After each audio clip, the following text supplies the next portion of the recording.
Mistake number 2, upward inflection. You have probably heard it or done it. The slight rise of the tone at the end of the sentences.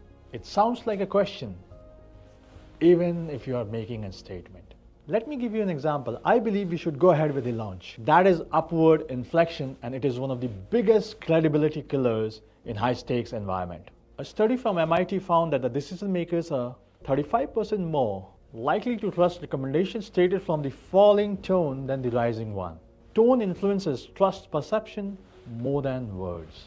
Fix. Start by practicing landing your sentences. Speak like you are delivering a decision, not suggesting option. The same example again without upward inflection. We should move forward with the launch.